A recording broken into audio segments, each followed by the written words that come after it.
أعوذ بالله السميع العليم من الشيطان اللعين الرجيم. بسم الله الرحمن الرحيم. الحمد لله رب العالمين والعاقبة للمتقين والعاقبة أهل التقوى واليقين. ثم الصلاة والسلام على الرسول المصدق المحمود الأحمد والمصطفى الأمجد صاحب وقار السکینہ المدفون بأرض المدینہ مولانا مولا الثقلین جد الحسن والحسین حبیب الہ العالمین ابی القاسم محمد اللہم صل علی محمد وآل محمد وعلى آلہ الطیبین الطاہرین المعصومین واللعنۃ الدائمۃ علی اعدائهم اجمعین الی قیام یوم الدین. اما بعد، قال اللہ الحکیم فی کلام المجید وفرقان الحمید وهو أصدق القائلين وقوله الحق. بسم الله الرحمن الرحيم. إنا نحن نزلنا الذكر وإنا له لحافظون. مومنین کرام السلام علیکم. إن الله وملائكته يصلون على النبي يا أيها الذين آمنوا صلوا عليه وسلموا تسليما. اللهم صل على محمد وآل محمد. آج ہم آپ کی خدمت میں حاضر ہوئے ہیں. قرآن حکیم کا جو قلب ہے، قلب قرآن ہے، وہ سورہ یاسین ہے. اور ہر چیز کا ایک دل ہوتا ہے، اور قرآن کا جو دل ہے وہ سورہ مبارکہ یاسین ہے. پیغمبر اکرم صلی اللہ علیہ وسلم کا ارشاد گرامی ہے، آپ فرماتے ہیں کہ قرآن کا قلب جو ہے سورہ یاسین ہے. جو کچھ قرآن میں ہے وہ سورہ یاسین میں ہے، اور جو کچھ یاسین میں ہے وہ سورہ الحم میں ہے، اور جو کچھ الحم میں ہے وہ بسم اللہ میں ہے، اور جو بسم اللہ میں ہے وہ نقطہ بائے بسم اللہ میں ہے. اور حضرت امام علی علیہ السلام فرماتے ہیں انا نقطہ تحت الباب، یعنی وہ با کا نقطہ جو ہے بسم اللہ کے نیچے وہ میں علی ہوں. سورہ مبارکہ یاسین جس کی فضیلت اور اس کی خصوصیت کے متعلق آپ کی خدمت میں عرض کر رہے ہیں. ابن بابویہ سے روایت ہے اپنی سند سے، جو انہوں نے ابو بصیر سے روایت کی. وہ فرماتے ہیں کہ انہوں نے امام جعفر صادق علیہ السلام سے روایت کی کہ امام علیہ السلام نے فرمایا ہر چیز کے لیے قلب ہوتا ہے، اور قرآن کا قلب جو ہے دل سورہ یاسین. جو شخص سورہ کو سونے سے قبل یا دن کے وقت یا شام کے وقت، شام ہونے سے پہلے پڑھے تو وہ دن کے وقت شام تک خدا کی حفاظت کیے جانے والوں اور رزق جو ہے دیے جانے والوں میں سے ہوگا. جو سونے سے پہلے سورہ کو پڑھے گا اللہ تعالیٰ 1000 فرشتوں کو اس پر مقرر فرما دے گا، اور شیطان الرجیم کے ہر شر سے وہ خدا کی امان میں ہوگا، اس کی حفاظت کریں گے فرشتے. شیطان الرجیم کے ہر شر، ہر آفت سے اس کی حفاظت کریں گے. اور ہر روز اس کی، اگر وہ اس روز اس کی وفات ہو جائے تو اللہ اسے جو ہے جنت میں داخل کرے گا، اور اس کے غسل میں 30,000 فرشتے موجود ہوں گے، اور سب کے سب اس کے لیے طلب مغفرت کر رہے ہوں گے، اور استغفار پڑھتے ہوئے اس کی قبر تک اس کی مشائعات جنازے کے پیچھے جائیں گے. وہ لحد میں داخل ہوگا تو فرشتے قبر کے اندر اللہ کی عبادت کر رہے ہوں گے، اور اپنی عبادت کا ثواب اسے پہنچا رہے ہوں گے. نظریں جہاں تک پہنچ رہی ہوں وہاں تک اس کی قبر میں وسعت ہوگی، اور جو ہے اسے فشار قبر سے نجات مل جائے گی،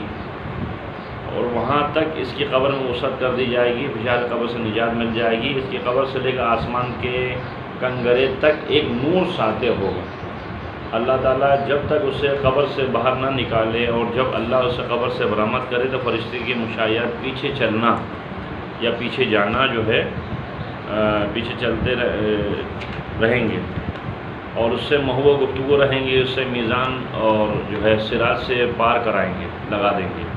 اور فرشتے ایسی جگہ کھڑا کریں گے کہ اللہ کی کوئی مخلوق اس سے زیادہ قریب خدا نہیں رکھتی ہوگی سوائے مقرب فرشتوں، انبیاء مرسلین کے. اور وہ شخص انبیاء کے ساتھ اللہ کے حضور میں کھڑا ہوگا.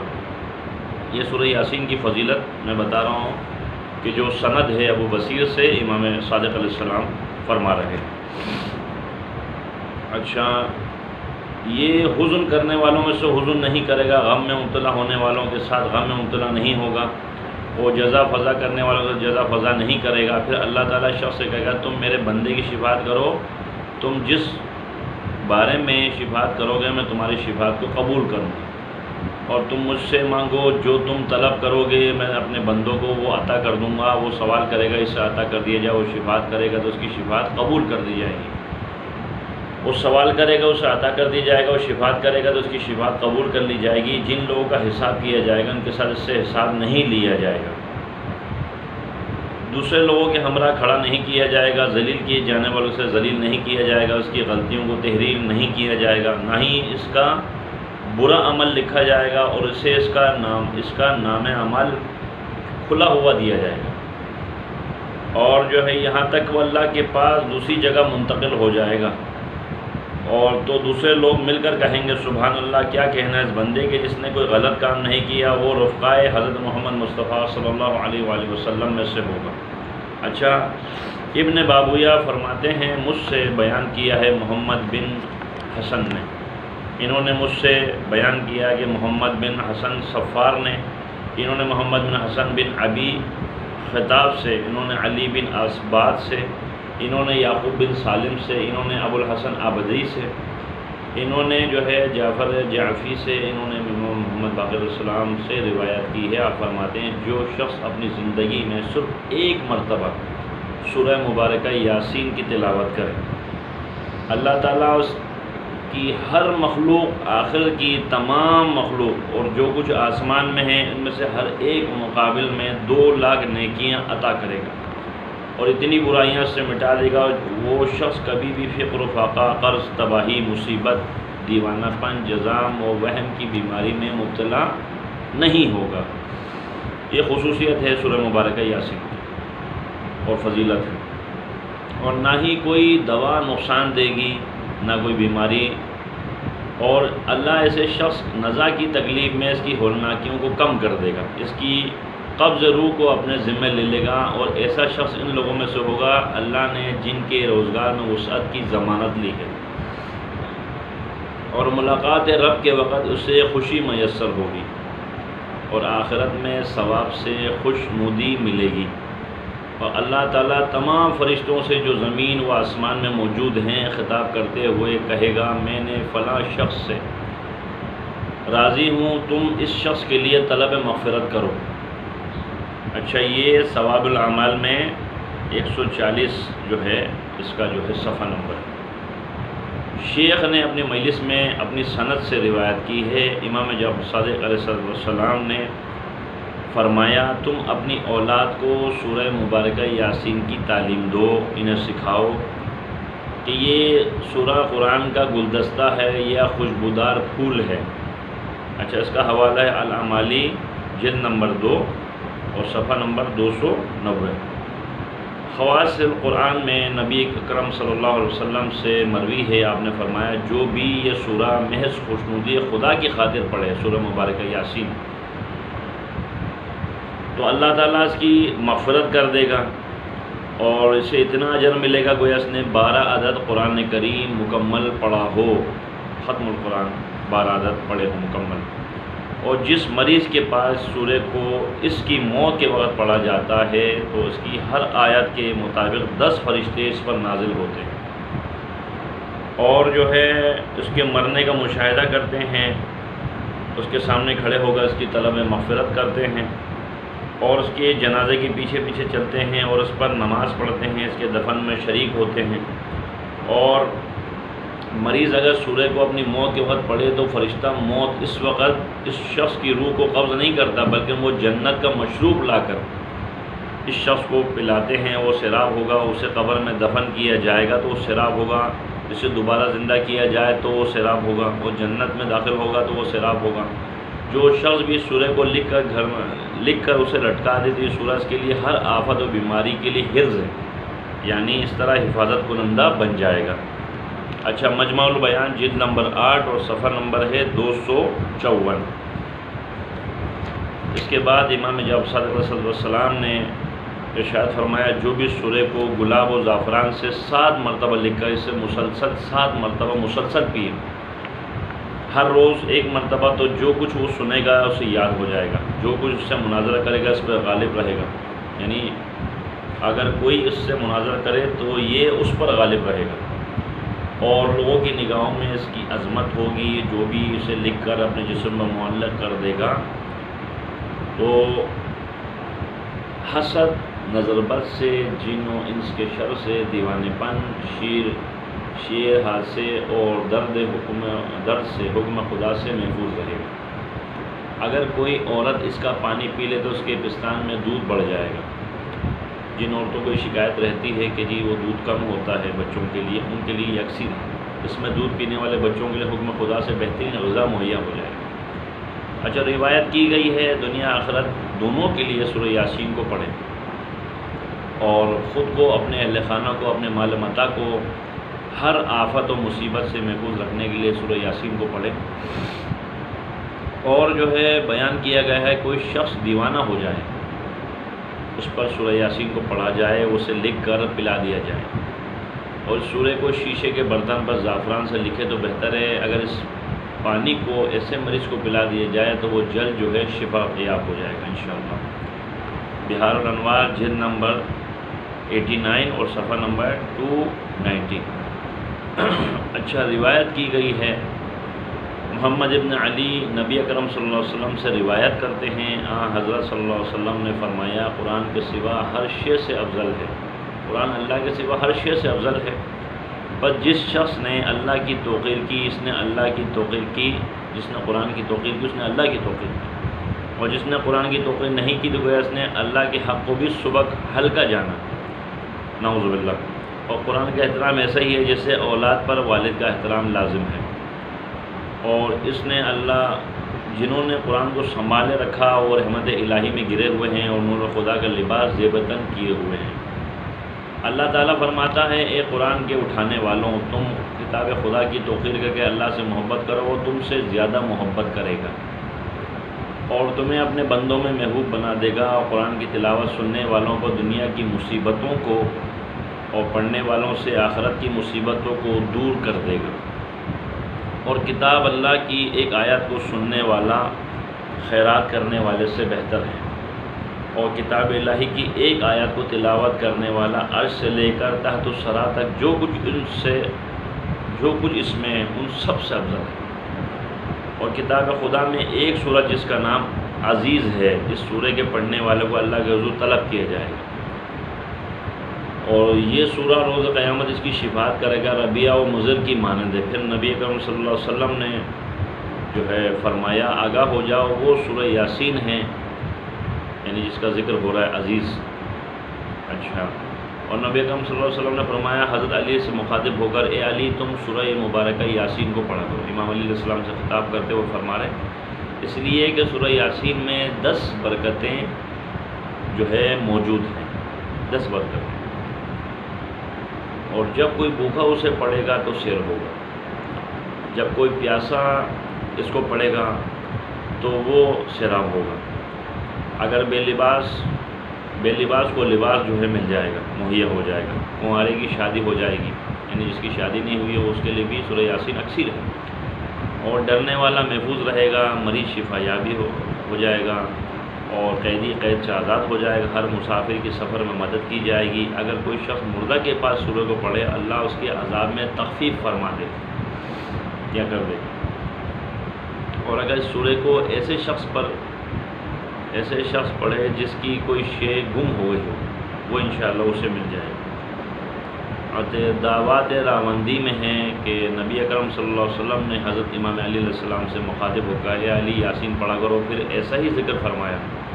احمد بن عبدون سے روایت ہے، وہ علی بن محمد بن زبیر سے، وہ علی بن فضال سے، وہ عباس بن عامر سے، وہ ابو جعفر بن خصعمی سے، وہ اسماعیل بن جابر سے، اور وہ امام جعفر صادق علیہ السلام سے. امام علیہ السلام نے فرمایا تم اپنی اولاد کو سورہ یاسین کی تلاوت تعلیم دو، اس لیے کہ یہ سورہ قرآن کا ریحان ہے. خوشبودار جو ہے پودا اس کو ریحان کہتے ہیں. اچھا، در منشور میں جندب بن عبداللہ سے مروی ہے رسول اکرم صلی اللہ علیہ وآلہ وسلم نے فرمایا جو بھی شخص کسی شب کو رضا خدا کی خاطر سورہ مبارکہ یاسین کی تلاوت کرے تو اسے بخش دیا جائے گا. حسن علیہ السلام سے مروی ہے، آپ نے فرمایا جو بھی سورہ یاسین کو رضا خدا کی خاطر پڑھے اسے بخش دیا جائے گا، اور فرمایا مجھ تک یہ بات پہنچی ہے یہ سورہ پورے قرآن کی مماثلت رکھتا ہے، یعنی اتنی فضیلت ہے سورہ مبارکہ یاسین کی کہ جس کے اندر جو ہے قرآن میں چونکہ ہر خوش و تر کا علم موجود ہے۔ ابو بکر سے مروی ہے، انہوں نے رسول اللہ صلی اللہ علیہ وسلم سے یعنی وہ روایت کر رہے ہیں رسول اللہ صلی اللہ علیہ وسلم سے، اور انہوں نے فرمایا کہ سورہ یاسین کو توریت میں معمہ کہا جاتا ہے، اس لیے یہ سورہ صاحب سورہ کی دنیا آخرت کی بھلائی پر شامل ہوتا ہے اور اس سے دنیا و آخرت کی تکلیفوں کو دور کر دیتا ہے اور آخرت کی ہولناکیوں کو اس سے دور رکھتا ہے۔ سورہ کا نام دافعہ ہے اور قاضیہ بھی ہے، اس لیے سورہ صاحب سورہ سے ہر خرابی کو دور کرتا ہے اور جو ہے اس کی ہر حاجت کو پورا کرتا ہے، اور جو بھی سورہ کو پڑھے گا تو وہ سورہ 10 حج کے برابر قرار پائے گا انشاءاللہ فضیلت کے اعتبار سے، اور اس کی ہر حاجت کو پورا کرتا ہے۔ اور جو بھی یہ سورہ سنے گا تو یہ سورہ اللہ کے لیے اس کی راہ میں 1000 دینار خرچ کرنے کے مساوی ہوگا، اور جو بھی سورہ کو لکھ کر اسے پی لے گا تو گویا اس کے شکم میں 1000 دوائیں داخل ہو جائیں گی، اور جو بھی سورہ کو لکھ کر اسے پی لے گا تو گویا اس کے شکم میں 1000 دوائیں داخل ہو جائیں گی، اور 1000 نور، 1000 یقین، 1000 برکت اور 1000 رحمتیں داخل ہو جائیں گی، اور اس شخص سے ہر طرح کا کینہ و بیماری کھینچ لی جائے گی۔ اور حضرت علی علیہ السلام سے مروی ہے، روایت ہے کہ انہوں نے حضرت علی علیہ السلام فرماتے ہیں حضرت صلی اللہ علیہ وسلم نے فرمایا جو بھی سورہ یاسین کو سنے گا اس سورہ کے لیے 20 دینار میں تبدیل ہو جائے گا، وہ سورہ اس کے لیے 20 دینار میں تبدیل ہو جائے گا جو اس نے اللہ کی راہ میں خرچ کیے وہ ہوں، اور جو اس سورہ کو پڑھے گا وہ 20 حج جو ہے کے برابر ہوں گے، جو اس سورہ کو لکھ کر اس کا پانی پیے گا اس کے شکم میں 1000 یقین، 1000 نور، 1000 برکت، 1000 رحمت، 1000 رزق داخل ہوگا، اسے ہر طرح کا کینہ اور بیماری کو نکال لیا جائے گا۔ ابن عباس سے مروی ہے، روایت کرتے ہیں حضرت نبی اکرم صلی اللہ علیہ وسلم نے فرمایا میری یہی تمنا ہے میری امت کے ہر فرد کے دل میں سورہ یاسین ہو، یعنی پیغمبر جو ہے الدر المنشور 5ویں جلد صفحہ نمبر 256 ہے جس میں یہ روایت موجود ہے۔ عطا بن ابی رباح سے مروی ہے، انہوں نے مجھ سے یہ بات پہنچی ہے کہ رسول اکرم صلی اللہ علیہ وسلم نے فرمایا جو شخص سورہ یاسین کو دن کے آغاز میں پڑھے تو اس کی تمام حاجتیں پوری کر دی جاتی ہیں۔ اور ابو الدرداء نے نبی اکرم صلی اللہ علیہ وسلم سے روایت کی ہے، حضرت صلی اللہ علیہ وآلہ وسلم نے فرمایا جب بھی کسی میت کے نزدیک سورہ مبارکہ یاسین پڑھی جاتی ہے اللہ اس میت کے لیے آسانی فراہم کرتا ہے۔ اور ابو قلابہ سے روایت ہے، انہوں نے فرمایا جو بھی سورہ مبارکہ یاسین پڑھے گا اسے بخش دیا جائے گا، اور جو بھوکا اسے پڑھے گا وہ سیر ہو جائے گا، جو بھٹکا ہوا پڑھے گا وہ راستہ مل جائے گا اس کو، اور اگر کسی کی کوئی چیز گم ہو جائے اس کے پڑھنے والوں کو کوئی بھی چیز مل جائے گی، کھانے کے کم پڑھنے کا خوف ہو سورہ کو پڑھا جائے تو کھانا کافی ہو جائے گا، یعنی اس میں برکت آ جائے گی، اور اگر کسی میت کے پاس پڑھا جائے اس کے لیے آسانیاں پیدا ہو جائیں گی، اور جس عورت کو بچہ جننے وقت یعنی ڈلیوری کے وقت بچے کی پیدائش کے وقت جو ہے اذیت ہو رہی ہے درد ذہن میں، تو اس وقت جو ہے سورہ کو پڑھنے سے اس کے لیے آسانیاں ہو جائیں گی، یعنی ڈلیوری بہت آسانی طریقے سے ہو جائے گی۔ اور جو بھی سورہ کو پڑھے گا تو گویا اس نے 21 مرتبہ قرآن پڑھا ہے، اور ہر شے کے لیے قلب دل ہوتا ہے، قرآن کا قلب جو ہے سورہ مبارکہ یاسین ہے۔ یحییٰ بن ابی کثیر سے مروی ہے، وہ فرماتے ہیں جو شخص صبح کے وقت سورہ یاسین کو پڑھے تو شام ہونے تک وہ فراخی میں رہے گا، اور جو شام کے وقت اس سورہ کو پڑھے وہ صبح تک فراخی میں رہے گا۔ اور جعفر سے روایت ہے، انہوں نے سعید بن جبیر نے سورہ یاسین کو ایک دیوانے شخص پر پڑھ کر دم کیا وہ تو صحیح ہوگا۔ احمد بن عبید اللہ بن محمد بن عمر والباغ اپنے والد سے روایت کرتے ہیں، انہوں نے ایک راستے سے جا رہا تھا جس میں چھلاوے رہا کرتے تھے، اچانک میں نے ایک عورت کو زرد رنگ کا کپڑا پہنے ہوئے دیکھا جو ایک تخت پر بیٹھی ہوئی تھی اور قندیلیں روشن تھیں، وہ مجھے اپنی طرف بلا رہی تھی۔ جب میں نے منظر دیکھا تو سورہ یاسین پڑھنے لگا، اس کی تمام قندیلیں گل ہو گئیں، اور وہ عورت کہہ رہی تھی بندہ خدا تو نے میرے ساتھ کیا کر دیا؟ اس طرح اس کے پاس سے سلامت نکل آیا۔ پڑھنے والا کہتا ہے اگر تمہیں کسی قسم کا خوف ہو یا بادشاہ سے کسی قسم کا مطالبہ ہو، دشمن کا سامنا ہو، تم پر لازم سورہ یاسین کو پڑھو، تم سے اس شے کو دور کر دے گا۔ جزیم بن فاتق سے فرماتے ہیں میں اپنے اونٹوں کی تلاش میں نکلا، جب بھی میں وادی میں اترتے تو ہم یہ کہا کرتے تھے نعوذ بعزیز ھذا الوادی، میں اس وادی کے عزیز بادشاہ کی پناہ میں آنا چاہتا ہوں۔ اچانک ایک خاطب نے آواز دے کر کہا تم پروائے ہو، تم پناہ اللہ سے مانگو جو ذوالجلال ہے اور جس نے حلال و حرام کو نازل کیا ہے، تم اللہ کی وحدانیت کا اقرار کرو، بھوت پریت کے خوف کی پرواہ نہ کرو۔ اس نے کچھ اشعار پڑھے جو صراط مستقیم کی رہنمائی کر رہے تھے، جنوں اور بتوں سے پناہ طلب کرنے سے روک رہے تھے۔ میں نے اس سے دریافت کیا تم کون ہو؟ اس نے جواب دیا میں جنوں کا بادشاہ ہوں، بادشاہوں میں سے ایک بادشاہ ہوں، مجھ پر رسول اکرم صلی اللہ علیہ وسلم نے نجد کی جن کی طرف بھیجا ہے۔ میں نے کہا کہ ایسا کوئی جو میرے اونٹ کو میرے رعایت تک پہنچا دے تاکہ میں حضور کی خدمت میں سلام پیش کروں۔ تو اس نے جواب دیا میں پہنچا دوں گا۔ تو میں نے انہی میں سے ایک اونٹ پر سوار ہوا، پھر وہاں میں روانہ ہوا تو میں نے دیکھا نبی اکرم صلی اللہ علیہ وسلم منبر پر تشریف فرما ہے، اور حضرت صلی اللہ علیہ وسلم نے مجھے دیکھا تو فرمایا جس شخص نے تمہارے اونٹوں کو پہنچانے کی ضمانت دی تھی جانتے ہو اس نے کیا کیا؟ اس نے انہیں سلامت تمہارے گھر پہنچا دیا۔ ابو بکر سے روایت ہے انہوں نے رسول اکرم صلی اللہ علیہ وسلم نے فرمایا جو شخص ہر جمعے کو والدین یا کسی ایک کی قبر کی زیارت کرے، ان کے پاس سورہ یاسین کی تلاوت کرے، یاسین میں جتنے حروف ان کی تعداد کے مطابق شخص کی مغفرت کر دے گا۔ ابن عباس سے روایت ہے انہوں نے کہا کہ قریش کے لوگ نبی اکرم صلی اللہ علیہ وآلہ وسلم کے گھر کے دروازے کے سامنے جمع ہو کر ان کے باہر تشریف لانے کا انتظار کر رہے تھے تاکہ اذیت پہنچائیں، اور یہ بات بہت شاع گزری۔ اتنے میں جبریل جو ہے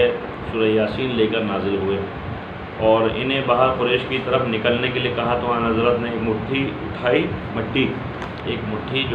اٹھائی اور باہر تشریف لے کر وہ سورہ پڑھ رہے تھے۔ ان کے سروں پر مٹی چھڑک رہے تھے، انہوں نے آن حضرت کو جاتے نہیں دیکھا،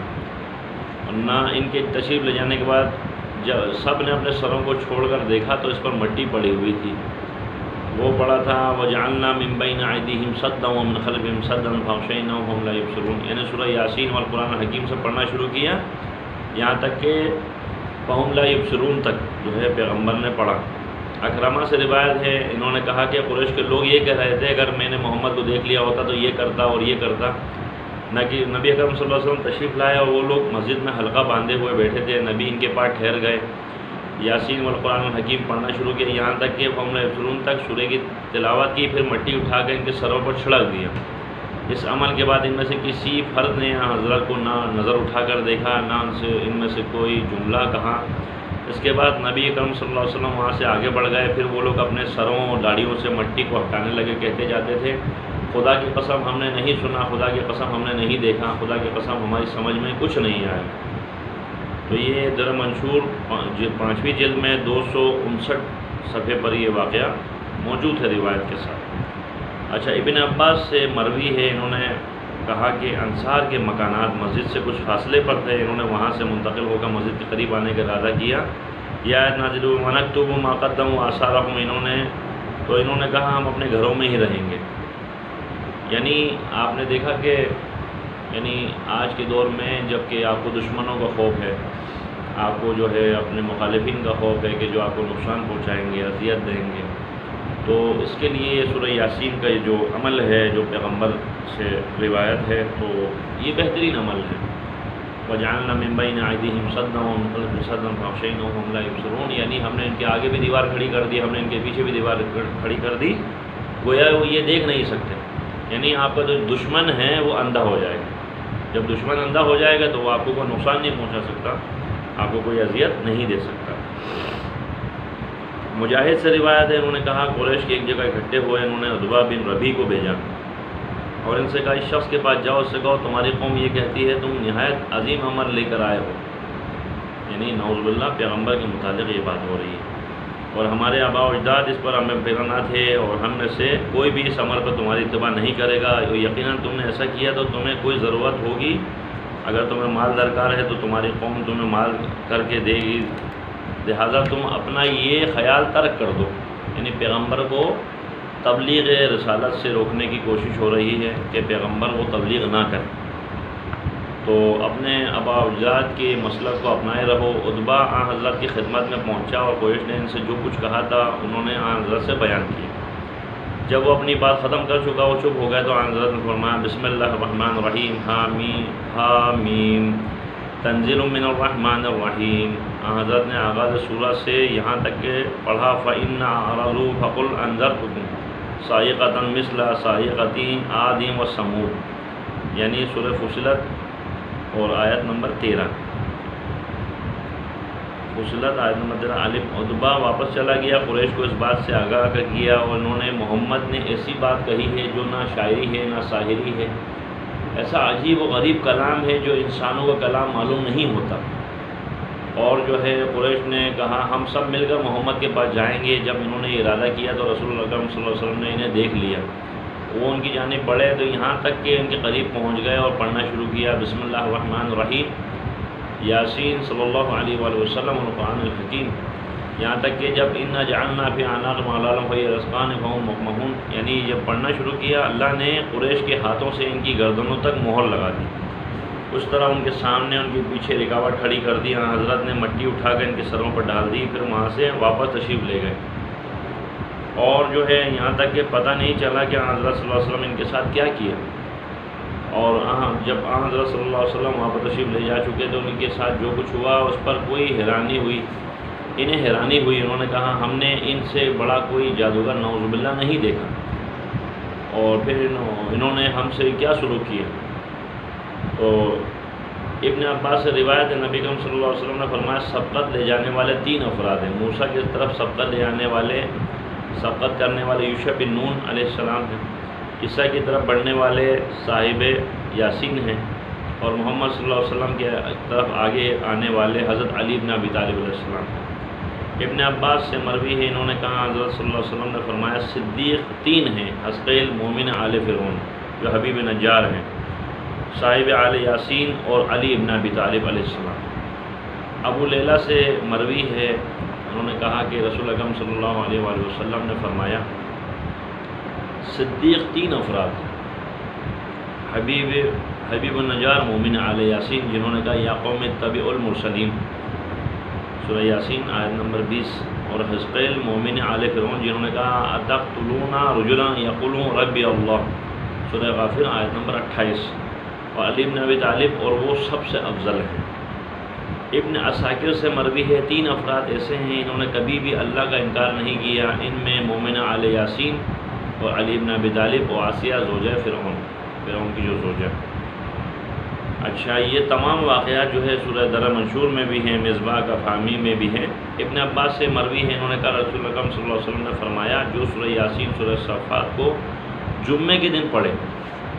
اور پھر اللہ سے طلب کرے حاجت تو اللہ اسے عطا کر دے گا۔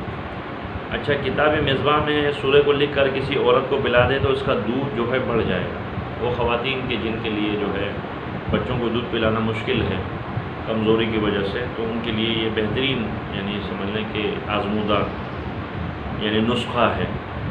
دودھ بڑھ جائے گا۔ جو بھی سورہ کو لکھ کر اپنے ساتھ رکھے گا نظر بد جنات سے محفوظ رہے گا، بہترین عمدہ خواب نظر آئیں گے، یعنی جو خواب میں ڈرتے ہوں ان کے لیے بھی یہ بہترین چیز ہے۔ جو شخص کسی دشمن کا سامنا کرے اس کا خوف دامن گیر ہو تو قبلہ رخ ہو کر کہے اللہ القاہر الغالب اللہ المذل اللہ مذل کل جبار عنید ناصر الحق حیث کان له الحول والقوة ان کانت الا صیحة واحدا فاذا هم خامدون۔ تو یہ دشمن کے لیے کافی ہوگا، اور جو شخص روغن زیتون میں قال من یحیی العظام وہی رحیم سے لے کر علیم تک 40 مرتبہ پڑھے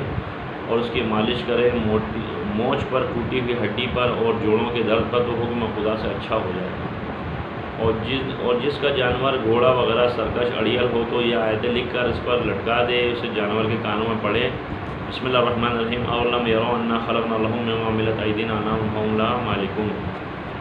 تو لہٰذا پھر جو ہے وہ اس سے جو ہے کافی اس کو افاقہ ہوگا۔ اچھا، امام محمد تقی علیہ السلام جو کہ باب الحوائج ہیں، کہ جن سے جو ہے 12 اماموں میں سب سے زیادہ یعنی جوانی میں جو شہید کیے گئے وہ امام محمد تقی جواد علیہ السلام ہیں۔ یہ باب الحوائج ہیں، رزق کے متعلق اور حاجت کے متعلق یا کسی بھی پریشانی کی دور ہونے کے لیے امام محمد تقی جواد علیہ السلام کا واسطہ دے کر اگر دعا کی جائے تو وہ دعا جو ہے خدا رد نہیں کرتا امام کے توسط سے۔ اور امام محمد تقی جواد علیہ السلام کو اگر شب یعنی جمعرات کے والے دن آپ جو ہے سورہ یاسین کو پڑھیں اور پڑھنے کے بعد امام محمد تقی جواد علیہ السلام کو آپ ہدیہ کریں تو انشاءاللہ امام محمد تقی جواد علیہ السلام کے توسط سے آپ کی رزق میں وسعت ہوگی۔ اگر آپ اولاد نرینہ کو حصول چاہتے ہیں تو انشاءاللہ امام کے توسط سے اولاد نرینہ کو حصول آپ کو ہو جائے گا، اور روزگار کے لیے آپ کے لیے مشکلات ہے، رزق میں مشکلات ہے، یعنی روزگار نہیں مل رہا، بے روزگاری ہے، وہ دور ہو جائے گی اور خزانہ غیب سے آپ کے لیے اسباب بن جائے گی، رزق میں برکت ہو جائے گی، دشمنوں کو خوف دامنگیر ہے تو آپ امام کو توسط سے دعا کریں اور جو ہے امام کو ہدیہ کر کے تو انشاءاللہ امام کے توسط سے آپ دیکھیں گے کہ آپ کے رزق میں برکت ہوگی، اولاد کا مسئلہ ہو، روزگار کا مسئلہ ہو، بچوں کی شادی کا مسئلہ ہو، گھر کا مسئلہ ہو، گاڑی کا مسئلہ ہو، یا ایسی کسی مہلک بیماری میں مبتلا ہوں کہ جس سے افاقہ نہیں ہو رہا، شفا یابی نہیں ہو رہی، اور یا ایسے خوف دامنگیر ہو جو دشمن کا خوف ہے، جو حاسدوں کا خوف ہے، مخالفوں کا خوف ہے، تو ان سے آپ کو نجات مل جائے گی۔ اس وقت جو ہے ہر شخص چاہتا ہے کہ وہ امام زمانہ سے توسل کرے، امام زمانہ سے اپنا رابطہ مربوط رکھے، امام زمانہ سے اپنے جو ہے رابطے کو مستحکم کرے، امام زمانہ سے اپنا جو ہے کمیونیکیشن اتنا مضبوط اور اسٹرانگ کرے کہ امام تک اس کی رسائی ہو۔ یعنی اگر کوئی بندہ مومن یہ چاہتا ہو کہ وہ امام زمانہ کی دعا میں شامل ہو جائے، یعنی کون مومن نہیں چاہے گا کہ زمانے کے امام اس کے حق میں دعا کرے؟ بہت آسان عمل ہے، مگر اس کے لیے خلوص نیت چاہیے، اس کے لیے یعنی اطمینان قلب چاہیے، اس کے لیے یقین چاہیے، اس کے لیے اعتقاد چاہیے۔ وہ کیا ہے؟ آپ سورہ مبارکہ یاسین کی تلاوت کریں، 6 منٹ کا عمل ہے، 6 سے 7 منٹ کا عمل ہے، بہت آسان ہے۔ آپ اول آخر درود پڑھیں 11 مرتبہ اور سورہ مبارکہ یاسین کی تلاوت کریں، سورہ الحم اخلاص، سورہ الحم 1 مرتبہ 3 مرتبہ سورہ اخلاص کی تلاوت کریں، اور اسے زمانے کے امام لنگر زمین و آسمان حضرت امام زمانہ جل اللہ علیہ شریف کی خدمت میں ہدیہ کریں۔ جب آپ یہ کریں گے تو آپ دیکھیں گے رفتہ رفتہ جو ہے آپ کی مشکلات کم ہوتی چلی جائے گی، اور امام کی خدمت میں جب آپ یہ بھیجیں گے تو امام کی دعا میں آپ شامل حال ہو اور امام کی ذات بھی آپ سے خوش ہوگی، کیونکہ ظاہر سی بات ہے جب کسی معزز فرد کو آپ کوئی گفٹ دیتے ہیں، تحفہ دیتے ہیں،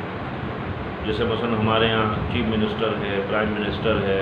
یا کوئی ایسا معزز آدمی ہے یا کوئی ایسا مہمان ہے، جب آپ اس کو کوئی گفٹ دیتے ہیں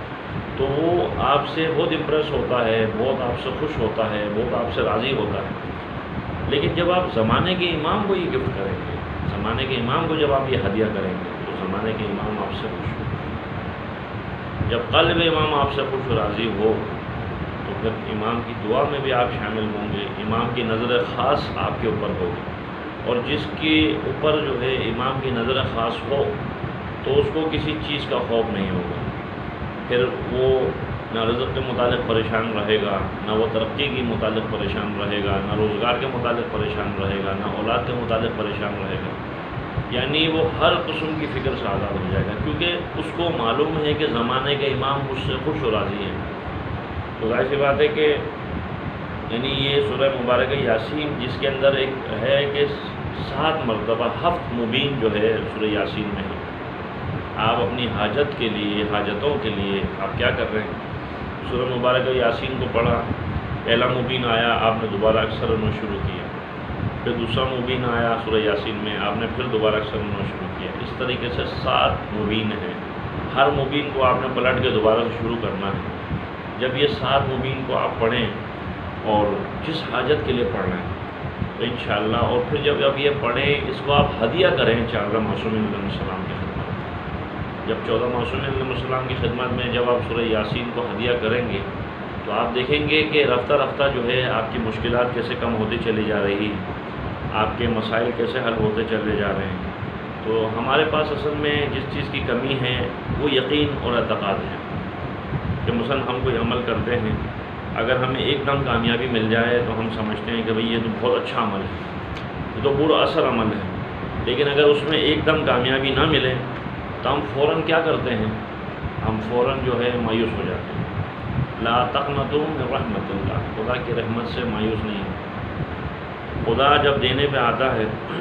تو پوری دنیا جو ہے آپ کے لیے اسباب بنا دیتا ہے، پوری دنیا کو آپ کے لیے اسباب بنا دیتا ہے، پوری دنیا کو آپ کے لیے نشاور کر دیتا ہے،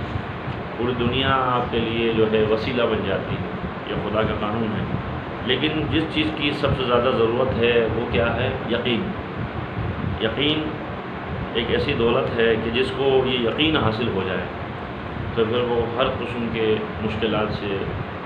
آزاد ہو جائے گا، مشکلات سے وہ شکست دے دے گا. آج کیا ہے کہ مایوسی جو ہے لوگ زیادہ ڈال دیتے ہیں. مثلا ایک مثال دے رہا ہوں کہ میں کسی مشکل میں ہوں، اب وہ مشکل جو ہے ہر ناکامی کے پیچھے کامیابی ہے. قرآن حکیم جو ہے خدا کا کلام ہے، اس کلام کے اندر جو ہے اثر ہے. میں نے عرض کیا نا سورہ مبارکہ یاسین جو ہے طالب قرآن ہے، ہمیں چاہیے کہ ہم ان کی بار بار تلاوت کریں. ورتل القرآن ترتیلا، ٹھہر ٹھہر کے تلاوت کریں. یعنی اگر آپ جو ہے اللہ سے بات کرنا چاہتے ہیں، اللہ سے آپ بات کرنا چاہتے ہیں تو آپ کیا کریں؟ آپ نماز پڑھیں. لیکن آپ چاہتے ہیں کہ اللہ آپ سے کلام کریں تو آپ قرآن پڑھیں. اور ظاہر سی بات ہے کہ جب آپ وہ خدا کہ جو پوری کائنات کا خالق ہے، جب آپ جو ہے اس کی آواز سنیں گے، اس کے ذکر کو پڑھیں گے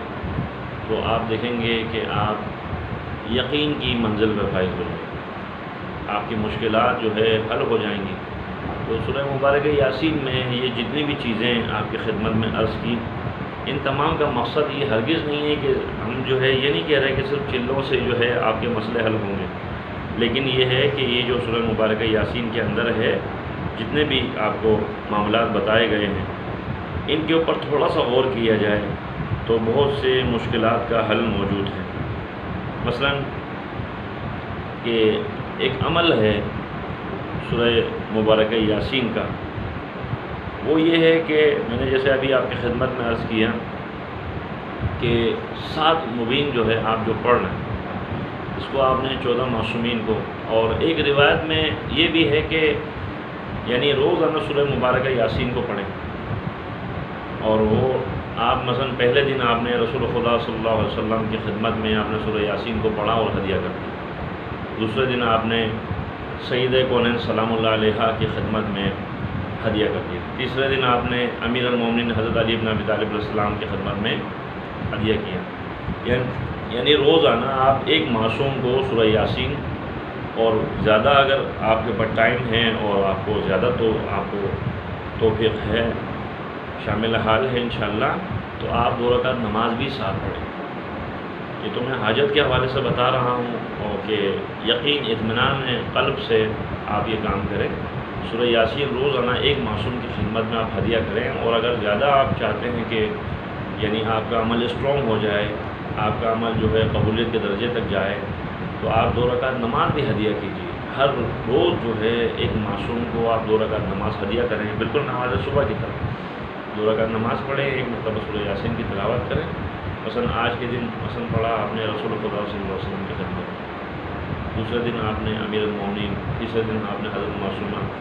حضرت فاطمہ زہرا سلام اللہ علیہ. اس طریقے سے آپ نے 14 معصومین کے لیے روزانہ ایک مرتبہ سورہ یاسین 2 رکعت نماز آپ پڑھیں. اور پڑھنے کے بعد جو ہے روزانہ آپ معصومین کا واسطہ دے کر دعا کریں، طلب حاجت کریں. یقین جانیے کہ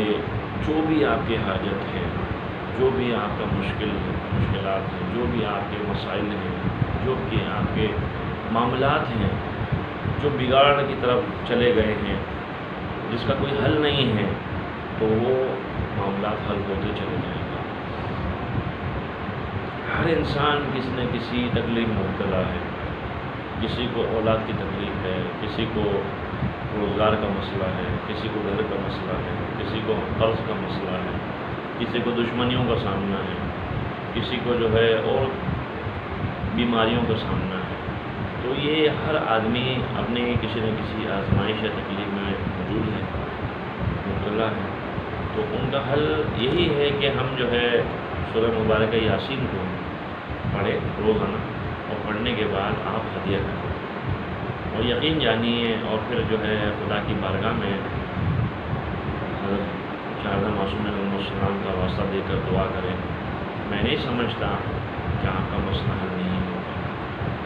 اور جیسے میں نے آپ کی خدمت میں عرض کیا کہ جب بھی آپ گھر سے نکلیں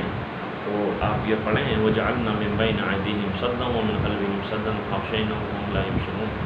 آپ یہ پڑھ کر نکلیں تو انشاءاللہ آپ دیکھیں گے کہ، اور اگر آپ نے یہ گھر سے نکلتے ہوئے 11 مرتبہ پڑھنے کے بعد آپ نکلے تو انشاءاللہ دشمن آپ کا اندھا ہو جائے گا، آپ دشمنوں کی نظروں میں نہیں آئیں، دشمنوں سے آپ مخفی ہو جائیں۔ تو جو لوگ جو ہے سورہ مبارکہ یاسین کو اپنے ورد میں رکھتے ہیں تو سورہ یاسین کی جو بے پناہ فضیلت ہے، بے پناہ اس کے اسرار و رموز ہیں، ان کو درک آپ کر لو گے، ان کو آپ جو ہے پرکھ لو گے۔ اور جو لوگ جو ہے اپنی حاجتوں کے لیے سورہ، اور اگر 41 مرتبہ کسی حاجت کے لیے آپ پڑھیں سورہ مبارکہ یاسین کو 41 مرتبہ آپ پڑھیں،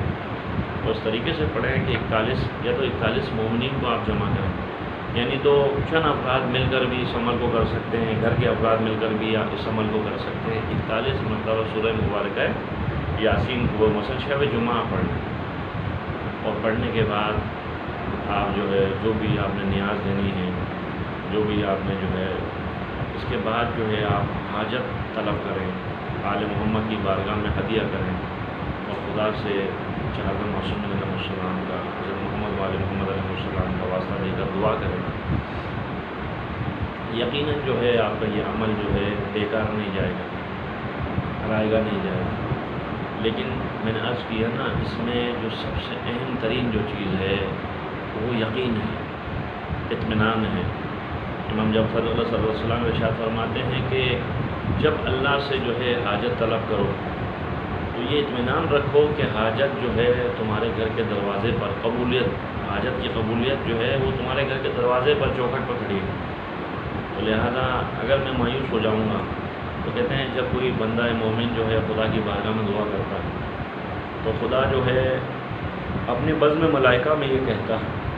کہ دیکھو اس بندے نے مجھ پہ یقین کیا ہے، میرے سے دعا کر رہا ہے، تم لوگ گواہ رہنا کہ میں اس کی حاجت کو بھی پورا کروں گا اور اس کو میں مایوس ہونے نہیں دوں گا۔ یعنی خدا پھر اتنا نواز دے گا کہ زندگی بھر کسی اور کی جانب ہاتھ پھیلانے کی نوبت نہیں آئے گی۔ لیکن جب وہ یعنی جو گمان آپ خدا کے بارے میں رکھیں گے خدا آپ کے سامنے کرے گا۔ مثلا میں جو ہے دعا کر رہا ہوں، حاجت طلب کر رہا ہوں، لیکن مجھے یقین نہیں ہے، میں یقین کی منزل پہ نہیں ہوں، تو میں کہہ رہا ہوں پتہ نہیں خدا مجھے دے گا نہیں دے گا، خدا میری سنے گا نہیں سنے گا۔ تو یقیناً جو ہے خدا اپنے فرشتوں سے کہے گا دیکھو اس کو میرے پہ یقین نہیں ہے، تو لہذا پھر میں کون سی کس منزل پہ میں کھڑا ہوں۔ لیکن ایک ایسا ہے کہ میں دعا کر رہا ہوں اور مجھے یقین ہے، مجھے اطمینان ہے خدا میری سن رہا ہے، خدا میری حاجت کو پورا کرے گا، اور مجھے یقین اطمینان اور اعتقاد کے ساتھ میں جب خدا سے دعا کروں گا تو خدا میری دعا کو بھی سنے گا، اور خدا اپنی بزم ملائکہ میں ان کو گواہ بنا کر کہے گا تم لوگ گواہ رہنا، اس نے مجھ پہ بھروسہ کیا ہے، اس نے مجھ پہ اعتقاد رکھتے ہوئے مجھ سے طلب کیا ہے، اب میں اس کو کسی کے آگے ہاتھ پھیلانے نہیں دوں گا، نہ دنیا میں نہ آخرت میں۔ خدا ایسی عظیم المرتبہ ذات ہے کہ جو اپنے بندوں پر مہربان ہے، لیکن بندے کو بھی تو چاہیے نا وہ خدا سے آس و امید رکھے، ہر حال میں اس کا شکر ہمیں کرنا چاہیے۔ سورہ مبارکہ یاسین جو ہے اس کے اندر جو ہے بے پناہ جو ہے فوائد ہیں۔ خاص طور پہ میں نے پیغمبر کی روایت آپ کی خدمت میں عرض کی نا کہ اگر جو ہے آپ سورہ مبارکہ یاسین کو اپنے ورد میں رکھیں تو بے پناہ جو ہے اجر و ثواب کے ساتھ ساتھ آپ کے معاملات بھی حل ہوتے چلے جائیں گے۔ اس وقت جو سب سے اہم ترین مسئلہ ہے ہمارے معاشرے میں وہ روزگار کا مسئلہ ہے، بچیوں کی شادی کا مسئلہ ہے، اور اس کے علاوہ بے گناہوں کی قید کا مسئلہ ہے، یعنی بے پناہ مسائل ہیں۔ لہذا ان تمام مسائل سے چھٹکارے کے لیے جو سب سے اہم ترین جو چیز ہے وہ سورہ مبارکہ یاسین کے اندر پناہ ہے۔ تو اگر جو ہے میاں بیوی یعنی مخصوص کتابوں میں یہ ذکر ہے کہ میاں بیوی جو ہے محبت الفت بڑھانے کے لیے، کہ آج کل میاں بیویوں کا بہت جھگڑا ہو رہا ہے اور طلاق کی شرح ہمارے معاشرے میں بہت زیادہ بڑھ چکی ہے، تو لہٰذا معتبر کتابوں میں مخصوص کتابوں میں جو سورہ یاسین کی آیت ہے وہ قالم یحیی العظام وہی رمیم، یعنی سورہ مبارکہ یاسین کی آیت نمبر 78 سے لے کر 80 تک، یعنی 87 سے لے کر 78 سے لے کر 80 تک کو پتھر کے 7 ٹکڑوں پر لکھ کر، ٹھیک ہے، اور ہر ٹکڑے پر ایک مرتبہ پھونک مارے اس آیت کو پڑھنے کے بعد فلاں بن فلاں کے نام فلاں بن فلاں کی محبت کے لیے، پھر اس پتھر کو یکے بعد دیگر آنکھ میں پھینک دے جن کے لیے یہ عمل کیا گیا ہے تو وہ اس کی محبت کا اثر ہو جائے گا، یعنی ایسے کسی یعنی ناجائز محبت کے لیے نہیں، میاں بیوی کی محبت کے لیے، جو میاں بیوی میں اختلافات ہیں، میاں بیوی میں جو مسائل ہیں ان کو دور کرنے کے لیے ایک چھوٹا سا یہ عمل ہے جو کتابوں میں ذکر ہوا ہے، ہم اپنی طرف سے یہ بات نہیں کر رہے ہیں۔ اس کے علاوہ سورہ مبارکہ یاسین جو ہے یعنی آپ جس بھی اپنے مرحوم کے لیے پڑھیں گے تو یقیناً اس پڑھنے والے کے لیے بھی ثواب ہے۔ میں اکثر یہ کہا کرتا ہوں جو بھی مرحوم ہے جو دنیا سے جا چکا ہے، چاہے وہ آپ کے ماں باپ ہوں، چاہے وہ آپ کے بہن بھائی ہوں، چاہے وہ آپ کے رشتہ دار ہوں، چاہے وہ آپ کے دوست احباب ہوں، جب وہ دنیا سے چلے جاتے ہیں ان کے دنیا سے جانے کے بعد وہ اس بات کا متمنی ہیں کہ ہم ان کے لیے کچھ کریں، یعنی مرنے والا چاہے وہ کوئی بھی ہو، ہمارا اپنا ہو یا ہمارا دوست احباب ہو، کوئی بھی ہو، تو وہ جو ہے ایک قیدی کی طرح ہے، جس طرح قیدی جیل میں بند ہے، کوئی آئے اور آ کے اس کو چھڑائے۔ تو لہٰذا روایتوں میں ہے کہ پیغمبر اکرم صلی اللہ علیہ وسلم اور ائمہ طاہرین علیہ السلام کی مستند ترین روایتوں میں یہ ذکر موجود ہے، جملہ موجود ہے کہ ہر شب جمعہ یعنی تمہارے مرحومین کی ارواح تمہارے گھروں کی چوکھٹ پر آتی ہیں، حسرت بھری نظروں سے تمہاری طرف دیکھتی ہیں۔ مثلا ایک مثال ہے، کسی کا باپ دنیا سے چلا گیا یا کسی کی ماں دنیا سے چلی گئی، وہ ماں باپ جو ہے حسرت بھری نظروں سے اپنے بچوں کو دیکھتے ہیں کہ میرے بچوں آج شب جمعہ ہے، ہو سکتا ہے کہ تم ہمارے لیے کوئی خیرات کا انتظام کرو، ہم نے تمہارے لیے دنیا میں اتنی مشقت اٹھائی، تمہارے لیے دنیا میں اتنی تکلیفیں اٹھائیں، تمہارے لیے دنیا میں اتنا کچھ ہم نے کیا، اپنے آپ کو جو ہے بے چین کیا، تمہیں چین سے رکھا، خود بھوکے رہے تمہیں ہم نے پیٹ بھر کے کھلایا، خود جو ہے بے لباس رہے مگر تمہیں جو ہے لباس پہنایا، خود جو ہے فقیر رہے مگر تمہیں جو ہے ہم نے اس قابل بنایا کہ تم سوسائٹی کا، معاشرے کا اچھا فرق کر سکو۔ بہرحال یہ مرحومین کی ارواح جو ہے جب حسرت بھری نظروں سے ہماری طرف دیکھتی ہیں، اور جب جو ہے جن ماں باپ کے لیے ان کی اولادیں فاتحہ پڑھتی ہیں، سورہ یاسین پڑھتی ہیں یا کوئی خیرات کرتی ہیں، ان کی ارواح خوش و مسرور ہو جاتی ہے کہ چلو ہمارے مرنے کے بعد ہمارے بچوں نے ہمیں یاد رکھا، اور وہ خوشی خوشی جو ہے جاتے ہیں۔ لیکن جن کے بچے اپنے ماں باپ کو بلا چکے ہیں، اپنے مرحومین کو بلا چکے ہیں، اپنا مرنے والوں کو بلا چکے ہیں، تو یقیناً ان کو بڑی تکلیف ہوتی ہے۔ بالکل اسی طرح ایسے زندگی میں ہم دیکھتے ہیں کچھ لوگوں کو جیل میں ملنے کے لیے ان کے عزیز، ان کے دوست احباب، ان کے رشتہ دار، ان کے گھر والے ملنے جاتے ہیں، لیکن کچھ ایسے بھی بد نصیب ہیں کہ جن سے ملنے کوئی نہیں جاتا، جن کی ضمانت کے لیے کوئی نہیں جاتا، جن کا حال پوچھنے کوئی نہیں جاتا، جن کی خیریت پوچھنے کوئی نہیں جاتا، جن کو کی ضرورت پوری کرنے کوئی نہیں جاتا، تو وہ جیل میں یک و تنہا ہوتے ہیں، مایوس ہو جاتے ہیں۔ تو مرنے والا بھی بالکل قیدی کی طرح ہے، وہ اس بات کا محتاج ہے، اس بات کا ضرورت مند ہے، متلاشی ہے کہ ہمارا کوئی عزیز آئے، ہمارا کوئی دوست آئے، ہمارا کوئی رشتہ دار آئے اور آ کر ہماری مغفرت کا سامان کرے، ہمارے لیے صدقہ دے، ہمارے لیے خیرات کرے، ہمارے لیے کوئی ایسا کچھ پڑھے، چاہے وہ ذکر خدا ہو، چاہے وہ قرآن ہو، چاہے وہ قضا نماز ہو یا قضا روزے ہوں، یا کوئی بھی ایسا ذکر خیر ہو کہ جس سے ان کی مغفرت ہو سکے۔ تو یقیناً جو ہے یہ بڑی تکلیف دہ بات ہے۔ تو میں عرض کر رہا تھا سورہ مبارکہ یاسین، اکثر لوگ جو ہے وہ رشتوں کو توڑنے کے لیے یہ کام کرتے ہیں۔ وہ کیا کرتے ہیں؟ سورہ مبارکہ یاسین جو ہے صرف بیماریاں دور نہیں کرتی ہیں، اختلافات کو دور کرنے کے لیے بھی سورہ یاسین کو آپ پڑھ سکتے ہیں۔ اختلافات کو دور کرنے کے لیے کیسے پڑھ سکتے ہیں؟ کہ ظاہر سی بات ہے کہ آپ جو ہے سورہ مبارکہ یاسین کو پڑھیں اور پڑھ کر پانی پہ دم کریں۔ دم کرنے کے بعد جو دو لڑنے والے افراد ہیں جن میں اختلاف ہے،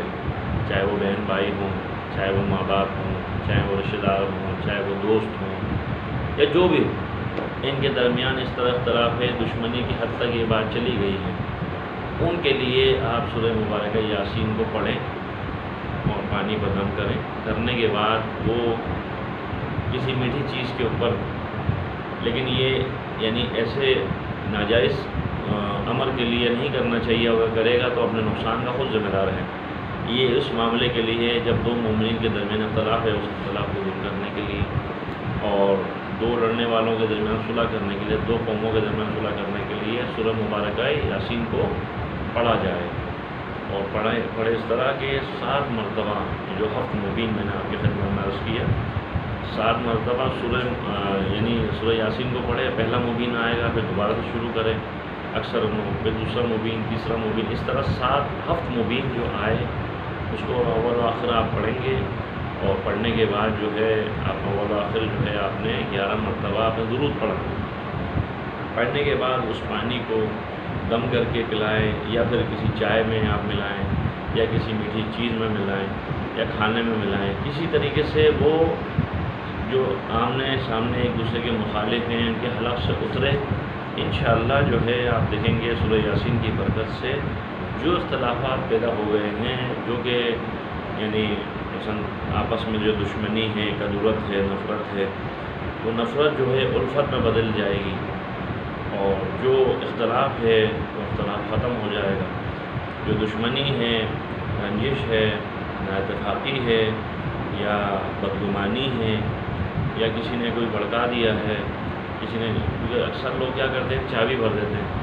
سامنے والوں کو لڑانے کے لیے کوئی ایسی بات کر دیتے ہیں۔ اس کو دور کرنے کے لیے سب سے اہم ترین جو میں نے آپ کی خدمت میں عرض کیا، یہ میاں بیوی کے لیے بھی کیا جا سکتا ہے، بہن بھائیوں کے درمیان جو جھگڑا ہے اس کے لیے بھی کیا جا سکتا ہے، ماں باپ کے لیے بھی کیا جا سکتا ہے، یا رشتہ داروں کے لیے بھی کیا جا سکتا ہے۔ تو یہ مطلب ایسا عمل ہے کہ یہ اس سے جو ہے انشاءاللہ بہت افاقہ ہو جائے گا۔ اچھا، اس کے علاوہ سورہ مبارکہ یاسین جو ہے گھر میں اگر آپ کے تعویذات ووٹ ڈالے جا رہے ہیں، کیونکہ ہماری قوم اس وقت جو ہے، ہماری سوسائٹی ایسی ہو چکی ہے کہ لوگوں کے پاس کھانے کے لیے پیسے نہیں ہیں، لوگ جو ہے ویسے غریب نہیں ہیں، یعنی تعویذات، یعنی سامنے والے سے اگر آپ اس کی دشمنی ہے تو اس دشمنی کو اور نقصان و ضرر پہنچانے کے لیے یعنی جھوٹے عامل، 2 نمبر عامل جو اس قسم کے تعویذات دیتے ہیں، ان کو باقاعدہ پیسہ دے کے تعویذ لے کے آتے ہیں۔ مقصد کیا ہوتا ہے؟ کسی کو رشتہ اگر ناگوار گزر رہا ہے، رشتے کو توڑنے کے لیے کر رہے ہیں، یا مثلا کسی کو نقصان پہنچانے کے لیے، یا کسی کو نقصان ڈالنے کے لیے، یا کسی کی دشمنی پیدا کرنے کے لیے۔ تو میں نے پھر ان لوگوں کے انجام بھی بڑے عجیب و غریب دیکھے اپنی زندگی میں دیکھیں، بہت سے ایسے لوگ ہیں جو یہ کام کرتے ہیں، وہ کر رہے ہیں، تو اس کا نقصان یہ ہوتا ہے کیونکہ کلام الہی کی اپنی ایک حرمت ہے، کیونکہ تعویذات جو ہے یا جو بھی ذکر ہوا ہے روایتوں میں، یعنی حرام ہے اس قسم کا تعویذ دینا جو کسی مومن کو نقصان پہنچا رہا ہو، کسی کا رشتہ توڑ رہا ہو۔ ہمارے معاشرے کا اجمیہ ہے کہ آج جو ہے اس قسم کے پاکھنڈی عامل، جیسے ہمارے یہاں بلوچستان میں جو 2 نمبر اخن ہوتے ہیں، وہ کیا کرتے ہیں، اس قسم کے تعویذات بڑے ڈھلے سے دیتے ہیں، بھڑک طریقے سے دیتے ہیں، کیونکہ ان کو تو پیسہ ملتا ہے۔ اس قسم کے یعنی سحر کر کے یا اس قسم کے عمل کر کے وہ رشتوں کو برباد کرتے ہیں، رشتوں کو توڑتے ہیں۔ یا زبردستی کسی کے گلے میں ڈال دیے، یہ کام بہت ڈرلیس ہوتا ہے۔ تو ہمارے کراچی میں بھی ہیں، پنجاب میں بھی ہیں، بلوچستان میں بھی ہیں، ہر جگہ پہ ہیں۔ تو یہ ایسی بیماری ہے جس کا علاج نہیں ہے، کیونکہ وہم کا علاج نہیں ہے، لیکن یہ کام کثرت سے ہو رہا ہے، ہم اپنی آنکھوں کے سامنے دیکھ رہے ہیں، لوگ کرتے ہیں یہ کام، کیونکہ ظاہر اس قسم کی کمائی بھی جائز نہیں ہے۔ ہاں، کسی مومن کو فائدہ پہنچانے کے لیے، کسی کی بیماری دور کرنے کے لیے، کسی کا اختلاف دور کرنے کے لیے جائز ہے، حلال ہے، لیکن اس قسم کے تعویذات کر کے، اس قسم کے معاملات کر کے، اس قسم کی تعویذات دے کر اگر کسی کا گھر برباد ہو جائے تو اس کا گناہ کسی گردن پر ہے، لانے والے کے بھی گردن پر ہے، لکھنے والے کی بھی گردن پر ہے، دینے والے کی گردن پہ بھی ہے، اور سہولت کار کی بھی گردن پر ہے۔ اور اسی طریقے سے اگر دو بھائیوں کے درمیان اختلاف ہو رہا ہے، دشمنی ہو رہی ہے، دشمنی کا مقصد کیا ہے؟ حسد۔ مثلا میں کوئی میرا بھلا نہیں چاہتا تو وہ کیا کرے گا؟ جو میرا مخالف ہوگا، جو میرا دشمن ہوگا، وہ یہی کرے گا، اس قسم کے تعویذات لائے گا۔ وہ ویسے میرے سے جیت نہیں سکتا، ویسے میرے سے جو ہے مقابلہ کر نہیں سکتا، ویسے میرے سے آگے بڑھ نہیں سکتا، تو وہ کیا کرے گا؟ وہ اس قسم کے یعنی دو نمبری کام کرے گا، ایسے تعویذات لے کے آئے گا، ایسے عمل کرے گا، اس کا مقصد کیا ہے؟ مجھے نقصان پہنچانا۔ لیکن وہی بات ہے کہ ہر شیر کو سوا شیر ملتا ہے، تو خدا کی رحمت وسیع ہے۔ فی الحال تو چلو ٹھیک ہے، اگر اس نے ایسا کیا، میرے کو پتہ نہیں ہے میرے ساتھ کیا ہو رہا ہے، تو وہ یعنی جو یہ کام کر رہا ہے وہ اپنی آخرت تباہ کر رہا ہے۔ دنیا میں اگر کسی مومن کو اذیت میں ڈالے گا، جتنا عرصہ وہ اذیت میں ہے، تو آخرت میں مرنے کے بعد جس نے یہ کام کیا ہوگا وہ اپنے انجام کو پہنچے گا۔ دنیا میں بھی ذلیل و خوار، آخرت میں بھی ذلیل و خوار، دنیا میں بھی مجرم، آخرت میں بھی مجرم۔ لیکن میں سمجھتا ہوں جن کے دل میں خوف خدا نہیں ہے وہ یہ کام کرتے ہیں، جن کے دل میں خوف خدا ہے وہ یہ کام نہیں کرتے، کیونکہ قرآن جو ہے سراپا رحمت ہے۔ قرآن رحمت بننے کے لیے نازل نہیں کیا گیا، قرآن کسی کو نقصان پہنچانے کے لیے نہیں آیا، لیکن یہ لوگ ہیں کہ جو ایسا کام کرتے ہیں، یہ قرآن پہ بھی ظلم ہے، یہ قرآن کی بھی بے حرمتی ہے کہ اس کو اس قسم کے معاملات کے لیے استعمال کیا جا رہا ہے۔ میں نے کہا کہ روایتوں میں ہیں ائمہ علیہ السلام بھی لوگوں کو حرص دیتے تھے، لوگوں کو ورد دیتے تھے، لوگوں کے مشکلات حل کرتے تھے، لیکن ائمہ نے کبھی نہیں کہا کسی مومن کو پریشان کرنے کے لیے۔ ہاں، اگر کوئی آپ کو نقصان پہنچا رہا ہے، آپ کو کوئی اذیت دے رہا ہے، آپ کے لیے کوئی درد سر کا باعث بن رہا ہے بے مقصد، اس کے لیے تو حکم ہے کہ چلو بھائی آپ قرآن کا کوئی وظیفہ کریں، آپ کو جو ہے قرآن کا کوئی ذکر کریں، ذکر خیر کریں، جس سے جو ہے آپ کی مشکلات حل ہو جائیں، اس کی تو آپ کو اجازت ہے۔ لیکن میں عرض کر رہا ہوں جیسے آج کل ہو رہا ہے، اس قسم کے تعویذ دیتے ہیں، مثلا تالہ بندی کر دیتے ہیں، تالہ بندی یعنی اچھے بھلے آدمی کو، یعنی اگر مثلا اس کا کاروبار چل رہا ہے مگر میرے کو حسد ہے سامنے والے سے، میرے کو بغض ہے سامنے والے سے، میرے کو اس سے کینہ ہے، میں نہیں چاہتا ہوں وہ کامیاب ہو، تو میں کیا کروں گا؟ میں یہ کروں گا، میں اس کے ساتھ اس قسم کے تعویذات کروں گا یا اس قسم کا سحر و جادو کروں گا، اس کا کاروبار بالکل زیرو ہو جائے، تاکہ اس کا کاروبار نہیں چلے، وہ یعنی پائی پائی کا محتاج ہو جائے۔ رازق تو خدا ہے،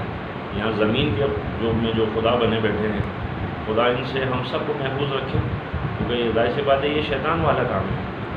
یہ کسی خدا کے بندے کا، یہ کسی مومن کا کام نہیں ہے۔ ظاہر سی بات ہے وہ ایک خدا کا بندہ ٹھیک ہے، اس کا اخلاق آپ کو پسند نہیں ہے، اس کا کردار آپ کو پسند نہیں ہے،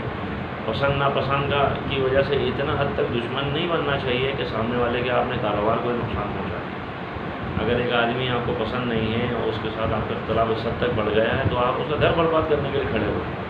مثلا اس طریقے سے آپ تعویذات کر رہے ہیں، معاشرے میں یہ ہو رہا ہے، بڑے دھڑلے سے ہو رہا ہے۔ تعویذ دینے کا مقصد کیا ہے؟ سامنے والے کی رشتے کو یہ خراب کر دیا، یعنی یا تو لوگ جو ہے جیت نہیں سکتے تو ایک کام یہ کرتے ہیں یا تو اس بندے کو نقصان پہنچاتے ہیں، اگر اس بندے کا نقصان نہ کر سکے تو دوسری صورت میں وہ کیا کرتے ہیں؟ اس کے کاروبار کو نقصان پہنچاتے ہیں، اگر وہ بھی پاسبل نہیں ہوا تیسری صورت میں وہ یہ کرتے ہیں ان کی اولاد کو نقصان پہنچاتے ہیں۔ یہ اگر آدمی کا نقصان نہیں ہوا، اس کے کاروبار کا نہیں ہوا تو اس کی اولاد کو نقصان پہنچاتے ہیں۔ اگر اولاد کا بھی نہیں کر سکے تو وہ یہ کرتے ہیں کہ اس کی اپنی شریک حیات کے ساتھ اس کو لڑانے کی کوشش کرتے ہیں، وہ لڑا نہیں سکے تو پھر کہتے ہیں بھائی اس قسم کے حالات پیدا کر دو، ایسے تعویذات کر دو، اس قسم کے عمل کر دو چاہے وہ، کیونکہ ظاہر سی بات ہے یہاں اس قسم کے جادوگر موجود ہیں، وہ کیا کرتے ہیں؟ وہ یہ کرتے ہیں اس قسم کے تعویذات دیتے ہیں جو گندے ہیں، یعنی قرآن کو نجس کر کے نعوذ باللہ لکھتے ہیں۔ حالانکہ قرآن وہ کتاب ہے کہ قرآن خود کہتا ہے کہ مجھے نجس حالت میں نہیں چھونا۔ قرآن وہ کتاب ہے کہ جس کو جو ہے بنا وضو کے ہم چھو نہیں سکتے، مگر یہ اس قسم کے 2 نمبری عامل، جھوٹے عامل، بے عمل عامل، یعنی اس قسم کے لوگوں کے ہاتھوں کیا کرتے ہیں؟ پیسے دیتے ہیں، ان سے تعویذات لاتے ہیں، اور لانے کے بعد کیا کرتے ہیں؟ لانے کے بعد یہ کرتے ہیں کسی خدا کے بندے کا گھر تباہ کرتے ہیں، اس کو ذہنی اذیت میں مبتلا کرتے ہیں۔ اگر مثلا کسی گھر میں، اکثر ہم نے دیکھا ہے کہ گھروں میں جوان بچی موجود ہے، جوان بیٹا موجود ہے، تعلیم یافتہ ہے، خوبصورت ہے، سب کچھ ہے، لیکن اس طریقے سے تالہ بندی کرتے ہیں گندے عملیات یا تعویذات سے، تو اس کا رشتہ نہیں آ رہا، لڑکے کا رشتہ نہیں آ رہا یا لڑکی کا رشتہ نہیں آ رہا، تو سامنے والا حیران ہوتا ہے، یار خوبصورت بھی ہے، تعلیم یافتہ بھی ہے، کتنے ایسے کیسز ہمارے معاشرے میں موجود ہیں۔ تو میں نے عرض کیا سورہ مبارکہ یاسین اس قسم کے تمام سحر و جادو کا توڑ ہے، تمام سحر و جادو۔ کرنا کیا ہے؟ کرنا یہ ہے گا کہ سورہ مبارکہ یاسین کو جب آپ پڑھیں گے 3 مرتبہ روزانہ، جب تک یہ مرض جو ہے موجود ہے، انشاءاللہ چند دنوں میں جو ہے، یا کم سے کم جو ہے 40 دن کے اندر انشاءاللہ یہ مرض دور ہو جائے۔ جتنا بھی سخت ترین جادو ہو، آزمائی ہوئی بات ہے، سخت سے سخت ترین جادو ہو، سخت سے سخت ترین ایسا عمل ہو جس سے جو ہے سامنے والے کو نقصان پہنچا، اس کے لیے بہترین حصیل ہے سورہ مبارکہ یاسین۔ 3 مرتبہ روزانہ پڑھنا ہے، مثلا صبح دوپہر شام، روزانہ ایک مرتبہ، ایک دن میں 3 بار پڑھے جائیں سورہ مبارکہ یاسین کو۔ پانی پہ دم کریں، پلائیں، جب پانی ختم ہو جائے تو اس میں اور پانی شامل کر کے اس کو پئیں، صبح شام اس مریض کو پلائیں جس کے ساتھ یہ معاملہ ہوا ہے۔ اور تھوڑا بہت پانی جو ہے، یعنی اس کی بےدبی نہیں ہو، کیونکہ قرآن کا پڑھا ہوا پانی ہے، قرآن کا دم کیا ہوا پانی ہے، گھر کی دیواروں کو چھڑکیں، گھر کے اندر اس قسم کے جو اثرات ہیں وہ نکل جائیں گے۔ لیکن انشاءاللہ ایک وقت ایسا آئے گا کہ کچھ ہی دنوں میں یہ سحر و جادو اور گندے اثرات اور تمام چیزیں جو ہے ختم ہو جائیں گی، دفع ہو جائیں گی، رفع ہو جائیں گی۔ خدا کی بارگاہ میں دعا گو خداوند متعال ہم سب کو قرآن کی معرفت نصیب فرما، قرآن پہ عمل کرنے کی توفیق عطا فرما، قرآن کو پڑھنے سمجھنے اس کی نشر و اشاعت کی توفیق عطا فرما۔ پروردگار تجھے تیری عزت و جلالت کا واسطہ، جتنے مومنین مومنات پریشان ہیں پریشانی کو دور فرما، امام زمانہ کے ظہور میں تعجیل فرما۔ اور میں دعا گو ہوں خداوند متعال ان تمام دوست احباب کا کہ جو ہمارے ساتھ تعاون کرتے رہتے ہیں، تو پروردگار ان تمام کی بھی توفیقات خیر میں اضافہ فرما۔